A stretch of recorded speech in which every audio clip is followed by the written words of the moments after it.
প্রিয় দর্শক, রেনো সায়েন্সের টিম লিডার জোনায়েদ হোসেনকে আমরা আমন্ত্রণ জানিয়েছি সাইটেক ওয়াচে। জোনায়েদ, আপনাকে স্বাগত।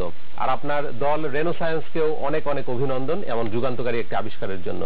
এনটিভি এবং আপনাদেরকেও অনেক অনেক ধন্যবাদ আমাদের টিমকে এখানে ইনভাইট করার জন্য। এইটাকে আপনার যে ভাইব্রেশন সিস্টেমটা আপনারা ব্যবহার করছেন এই হ্যান্ড গ্লাভসের মাধ্যমে, তো এই আপনারা তো জানি যে মোবাইল ফোনেও তো ভাইব্রেশন সিস্টেম আছে, তো সেটাকে কি কাজে লাগানো যায় নাকি এটাকে এই গ্লাভসটা ব্যবহার করে দৃষ্টি প্রতিবন্ধীদেরকে পড়তে হবে? আমাদের যে সিস্টেমটা আমরা ডিজাইন করেছি আসলে আমাদের দুইটা পার্ট, একটা স্মার্টফোনের জন্য অ্যাপ্লিকেশন আছে আর একটা গ্লাভসে। তো আপনি যে ভাইব্রেশন সেন্সরের কথা বলেছেন, মোটরের মধ্যে একটি ভাইব্রেশন সেন্সর থাকে। আমাদের এখানে 6টি ভাইব্রেশন সেন্সর আমরা ইউজ করেছি এখানে। মোবাইল ফোন দিয়ে যদি আমরা এই কাজটি করতে যেতাম তাহলে এত স্মুথ ভাবে একজন দৃষ্টিবঞ্চিত মানুষ অক্ষরগুলোকে চিহ্নিত করতে পারত না। 6টি বিভিন্ন রকমের ভাইব্রেশন সেন্সর ইউজ করায় একজন অন্ধ ব্যক্তির পক্ষে খুব সহজেই এক একটি অক্ষর শনাক্ত করা সম্ভব হবে। তো এই কারণেই মোবাইলের চেয়ে এটা অনেক বেশি ইফেক্টিভ হবে। আমরা জানি যে আমাদের শাহজালাল প্রযুক্তি বিশ্ববিদ্যালয়ের শিক্ষার্থীরা এর আগে ব্রেইল স্বল্প খরচে ব্রেইল প্রিন্টার অর্থাৎ দৃষ্টি প্রতিবন্ধীদের ডকুমেন্ট পড়ার জন্য যে ধরনের ডকুমেন্ট তারা পড়তে পারে সেই ডকুমেন্ট প্রিন্ট করার জন্য ব্রেইল প্রিন্টার তারা তৈরি করেছিলেন। এখন আপনারা তাদের জন্য পড়ার একটা যন্ত্র তৈরি করলেন। তো এর মাধ্যমে এই দুইটাকে সমন্বিত করার দরকার আছে, বা আপনি মনে হয় দুইটাকে সমন্বিত করলে কেমন হয়?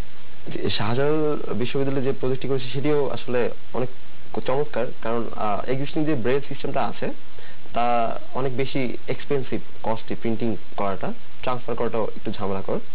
তো বাট মজার বিষয় হচ্ছে আমাদের যে প্রযুক্তি আমরা তৈরি করেছি এই স্মার্ট গ্লাভস বা ব্রেইল সিস্টেম, ব্রেইল সিস্টেম, এটি যদি একজন ব্যবহারকারী ব্যবহার করে আর তার জন্য ব্রেইল প্রিন্টারের দরকার নাই।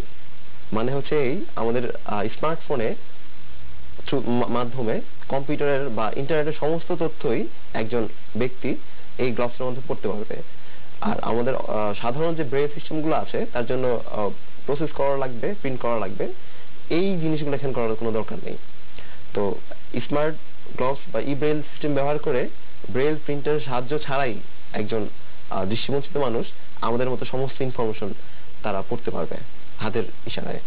আমরা জানি যে আপনারা মেকেথনের যে বাংলাদেশ চ্যাপ্টার, এটা একটি বৈশ্বিক হার্ডওয়্যার তৈরির প্রতিযোগিতা এবং অত্যন্ত প্রেস্টিজিয়াস একটা প্রতিযোগিতা। সেই প্রতিযোগিতায় আপনারা চূড়ান্ত পর্বে অংশগ্রহণ করতে যাচ্ছেন।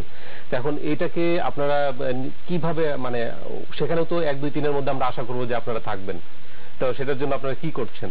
আহমেদাবাদে আমাদের ফাইনাল একটা ইন্টারন্যাশনাল কন্টেস্ট হচ্ছে জানুয়ারির 10 তারিখ এবং 11 তারিখ। ওখানে যাতে আমরা আমাদের দেশকে রিপ্রেজেন্ট করতে পারি এবং আমরা আমাদের যথাসাধ্য চেষ্টা করব আমরা খুব ভালো কিছু রেজাল্ট আপনাদের সবাইকে আমাদের দেশের জন্য আপনাদের এই ব্রেইল সিস্টেমটাকে কি আরো ডেভেলপ করতে হবে? অবশ্যই। আমরা আমাদের যে ব্রেইল সিস্টেমটা আমরা ডিজাইন করেছি এটা কিন্তু মাত্র 48 ঘন্টায় ডিজাইন করা। এটাকে একটু ফার্নিশ করব আরো 3টা ফিচার, যেহেতু এটা শুধুমাত্র পড়ার জন্য। একটা অন্ধ ব্যক্তি যখন রোড পার হবে অথবা একটা সুপার শপে যাবে, তাকে নেভিগেট করতে অথবা কোন অবজেক্টগুলো, কোন জিনিসপত্রগুলো কোন জায়গায় আছে, এই জিনিসগুলো তথ্য জানাতে তাকে সাহায্য করবে। আচ্ছা, এই ফিচারগুলো নিয়ে এখন যে কোনো তারা প্রোডাক্ট ধরেও বুঝতে পারবে যে এটা এই প্রোডাক্টটা এই। হ্যাঁ, মানে ব্যাপারটা অনেকটা এরকমেরই। একজন দৃষ্টিবঞ্চিত মানুষ যখন একটা সুপার শপে ঢুকে যাবে, আমাদের সিস্টেমটা ডিজাইন করতেছি, তার হাতে যেহেতু ডিভাইসটি পড়া আছে, গ্লাভসটি পড়া আছে, ধরেন মাছের পাশ দিয়ে যাচ্ছে, তার হাতে সিগন্যাল চলে আসবে সে এই ফিশ জোনের মধ্যে আছে।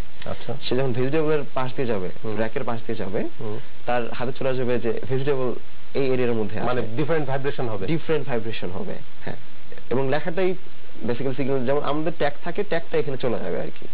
এটা একটা অ্যাপ্লিকেশন হবে। একটা অ্যাপ্লিকেশন স্কুলে বা কলেজে যারা দৃষ্টিবঞ্চিত স্টুডেন্ট আছে তাদের জন্য সাহায্য করবে, তাদের ক্লাসরুম কোনটা সেটা খুঁজে বের করতে।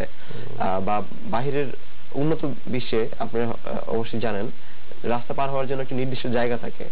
তো এই ডিভাইসটি তাদেরকে ওই জায়গাটা কোন জায়গায় সেটা বের করতে সাহায্য করবে আমাদের এই সিস্টেমটা। তাহলে তো আপনারা ভারতের যে লেচল স্মার্ট শু বানিয়েছে দৃষ্টি প্রতিবন্ধীদের জন্য, তার জন্য মানে সেটাও আর লাগবে না, শুধুমাত্র একটা গ্লাস পরা থাকলে দৃষ্টি প্রতিবন্ধী মানুষে পড়তে পারবে, চলাফেরা করতে পারবে, কেনাকাটা করতে পারবে এবং তার জায়গা খুঁজে নিতে পারবে। জি, অনেকটা সেরকমই।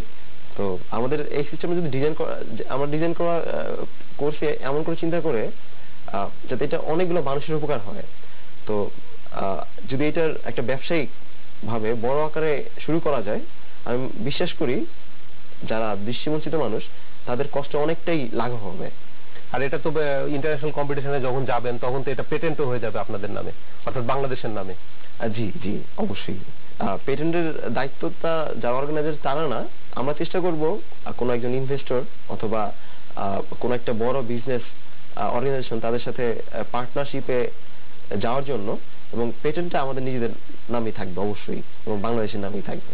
এবার যাচ্ছি ছোট্ট একটা বিরতিতে, বিরতির পর থাকছে বৈজ্ঞানিক আবিষ্কার ও প্রযুক্তির আরো খবর।